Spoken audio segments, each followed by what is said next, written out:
Barakatha Yahweh, Barakatha Yahweh Shai, Barakatha Yahweh, Barakatha Yahweh Shai, Barakatha Yahweh, Bashem Yahweh Shai, Bashem Mercha, Kodash, double honors to the elders and apostles of Great Millstone of Ruel.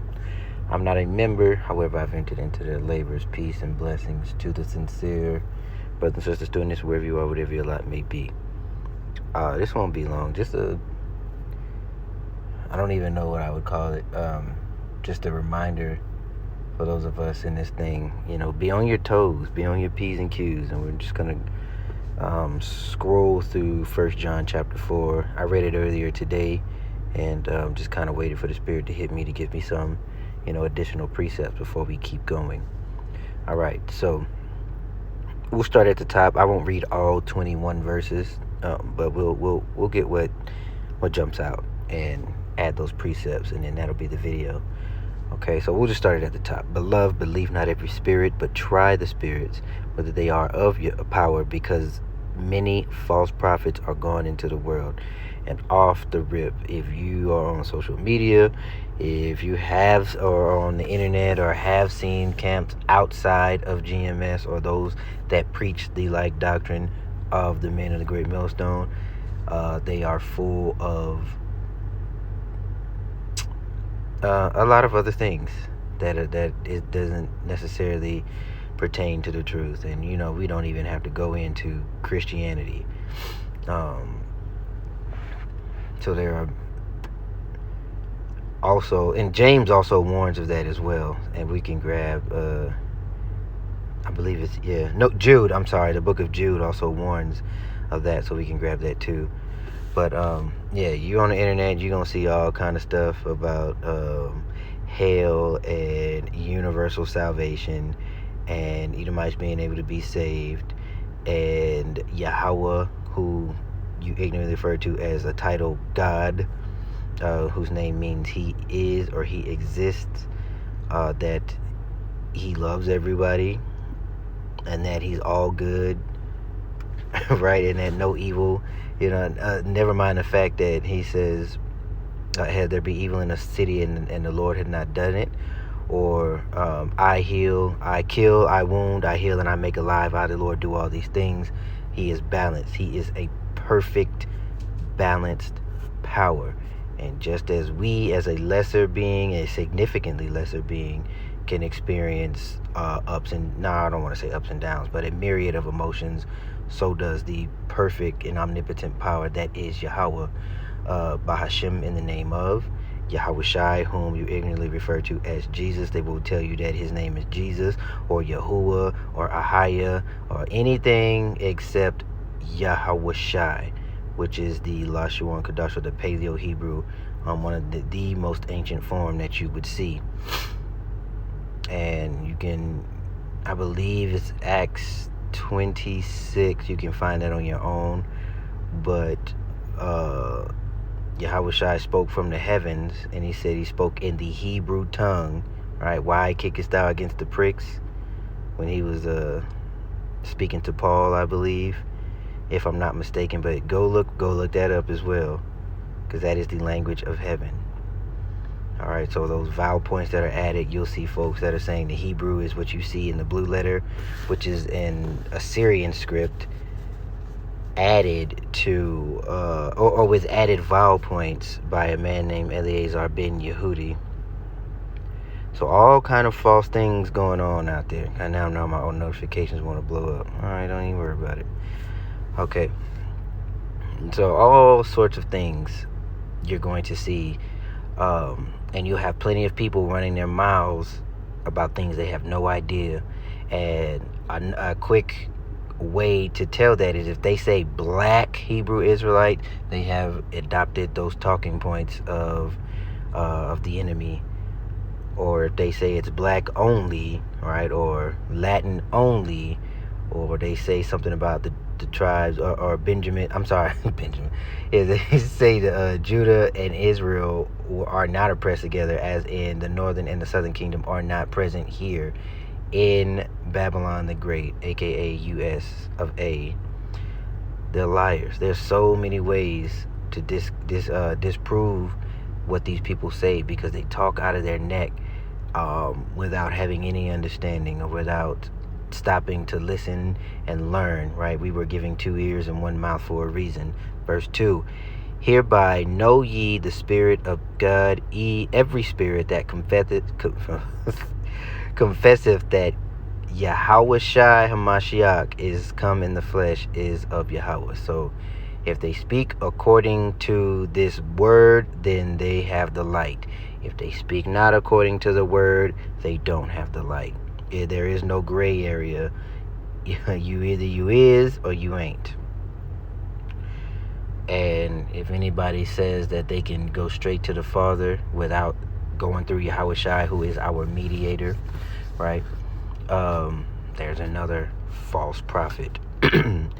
Verse 3, and every spirit that confesseth not that Yahweh Shai is come in the flesh, which he did, is not of Yahweh. Why? Because Yahweh sent him to die and be a recompense for the nation of Israel and those who are of the nation of Israel by blood that were scattered abroad. And this is that spirit of Antichrist. And so you'll hear goodness. Let me calm down. So you hear Christians talking about who the Antichrist is, right? There is no the. There is no one. It is a spirit. And it goes into it here. So the Bible covers all things, right? Because there's nothing new under the sun. Wherefore you have heard that it should come, and even now already is in the world.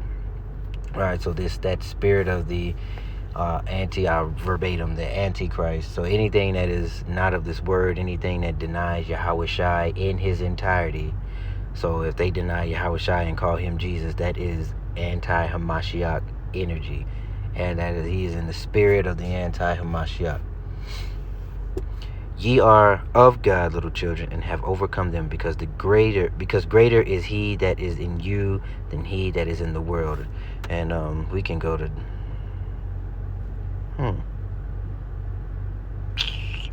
before we go back to it.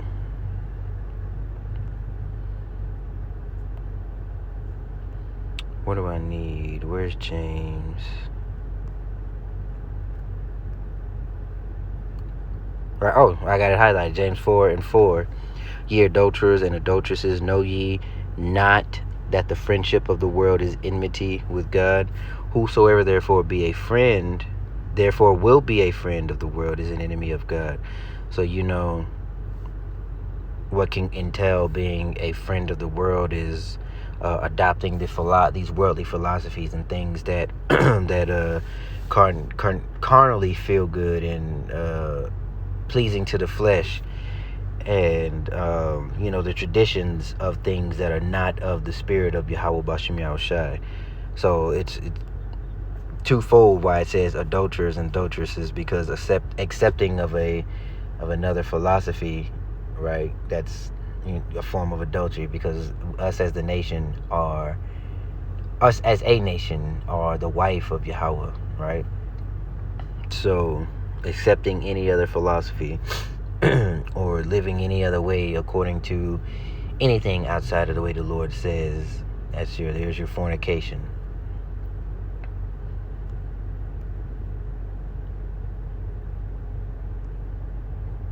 First John, that's where I left off. Okay.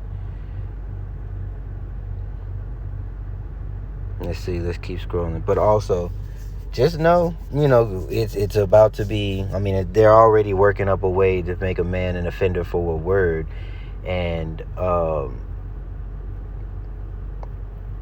very soon it will not be socially acceptable to stand up and be a man according to the scriptures. So we ought to hold fast unto our faith and really trust and lean on that inner man that we've been building according to the scriptures.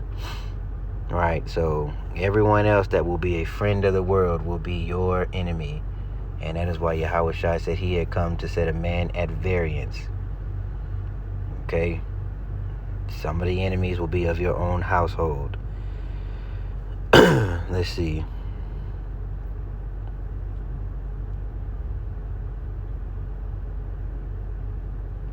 All right, right, here is our love made perfect. I'm on verse 17, that we may have boldness in the day of judgment, because as he is, so are we in this world.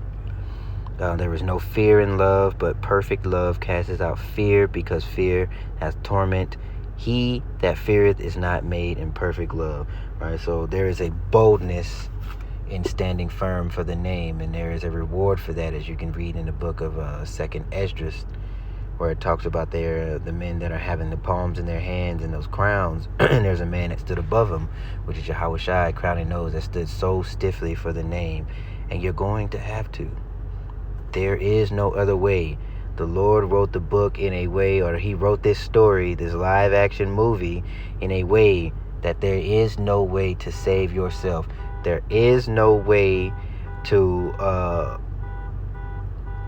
pull yourself up by your own bootstraps, for lack of a better term. The only way,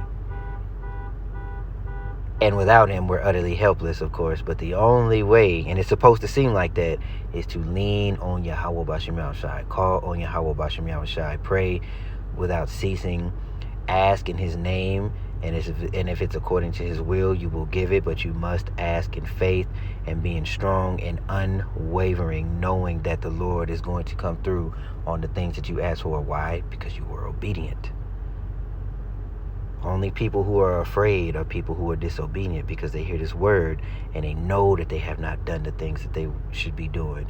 They know that they didn't put a certain lifestyle down. They know that they didn't, put Yahweh B'Shem Yahushai first, and it was all about what was good and pleasing to the flesh. So if that is you, and we all have moments of weakness, pray that the Lord pulls you out and that you can be strong in him and fight the flesh. As Paul says, the spirit is willing, but the flesh makes you. Dang it, I don't want to butcher that. Is it the spirit is willing, but the flesh is weak? Let's see.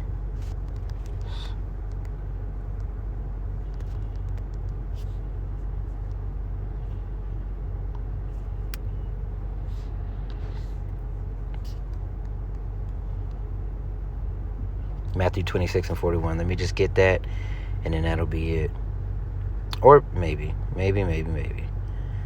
Matthew 26. Straight to the point.